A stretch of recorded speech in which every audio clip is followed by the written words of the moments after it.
Hi, I'm not really a public speaker, so I'm sorry. I am Mariska. I'm from PTEN Netherlands. I will talk about who I am personally, about, of course, organization, the projects of the last 2 years, the future projects, and if you have any questions, here I am. Who am I? I am, again, Mariska. I live together with my boyfriend and our 4 birds and the dog in Rotterdam. This, I will come back later. I will just leave you all amazed how that can be. First about me, I have PTEN. I was diagnosed when I was around 7. My mom was the first one in the family. It was the spontaneous mutation, how they say it so nicely. Between age 19 and 21-ish, I had most of the surgeries that I will talk about later. But when I was 13, when Kelly and I were talking about the different kinds of symptoms, one of the symptoms that maybe is interesting enough, not that familiar here, but in the Netherlands it's scoliosis. I don't know if you guys know what it is. It's pretty much a curvature in your back. I got diagnosed with scoliosis when I was 9. And when I was 13, I got pins in my back. When I was around 16, I found the first lump in my breast. And that made it that I already knew, okay, I should probably get a preventative mastectomy. Because my mom already had the mastectomy. So I kind of knew, okay, I was probably the next one to have it. Then I kind of noticed how hard it is to say to a doctor, hey, I want this, I need this. Well, because I was too young, what if I found someone who didn't like my scars?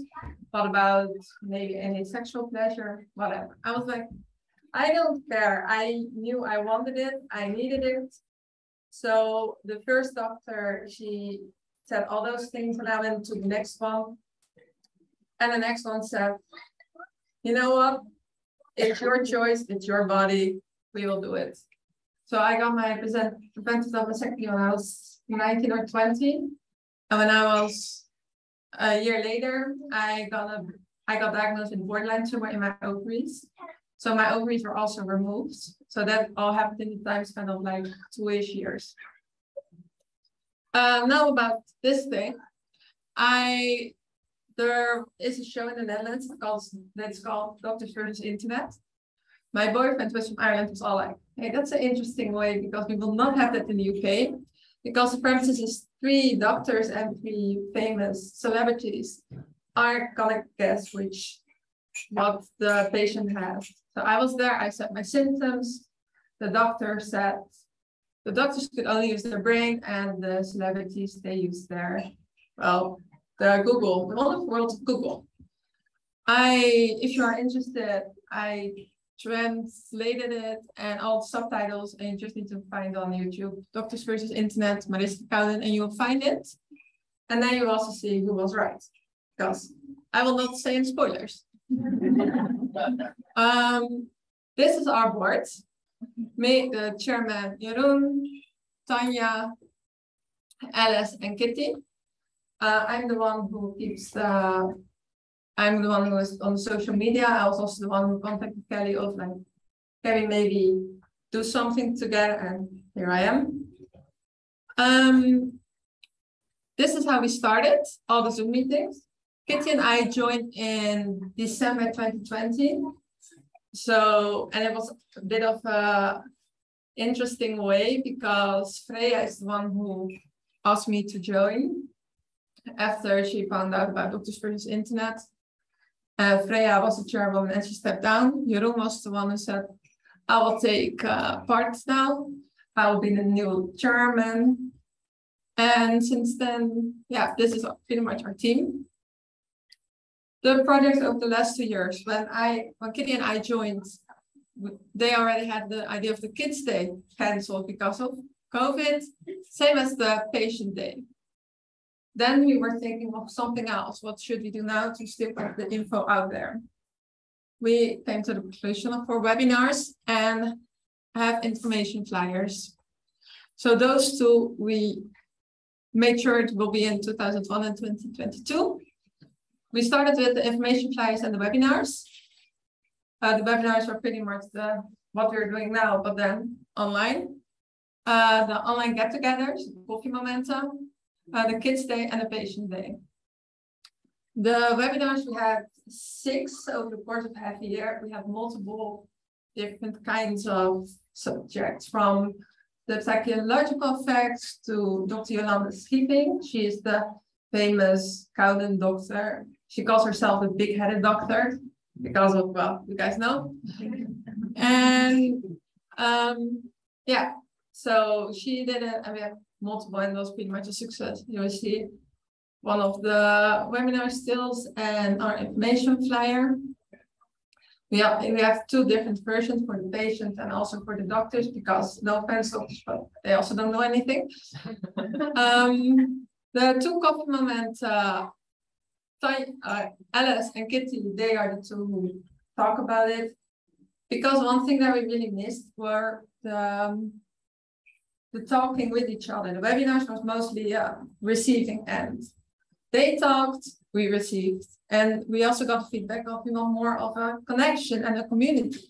So then they came with the whole coffee momentum.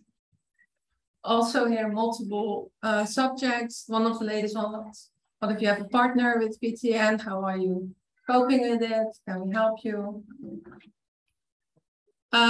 This was our Kids Day. This is Jolanda Schieping, and this was a success. That's how I can describe it. We had a general thing. We were like, people needed to find each other, kids needed to find each other, and it didn't work for us to have a schedule. Kids need to connect, and parents need to connect. See this I can do. And that worked. It took place on a petting zoo. People talked, kids talked, and yeah, that's it.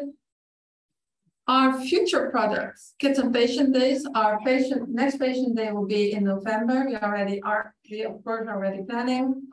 We will have, I think we will try to have a theater show. Someone put a show about what they are going through. So we hope to have them. We of course need to find out the schedule. We are more of raising awareness through social media.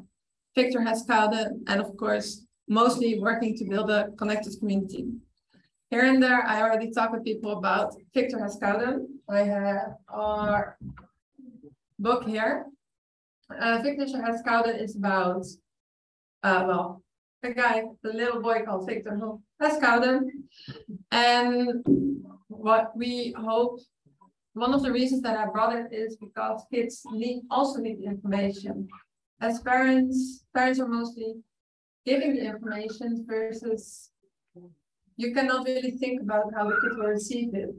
This book, it talks about how it is, from having the autism to the big head and how to just do it. If you're interested, come to me and we can look through it. We will write down email addresses and send them to Kelly, and from there we will go on, because it's not to be biased, but I heard that it helps people and mostly kids to understand what they have. So yeah, that's it. Any questions?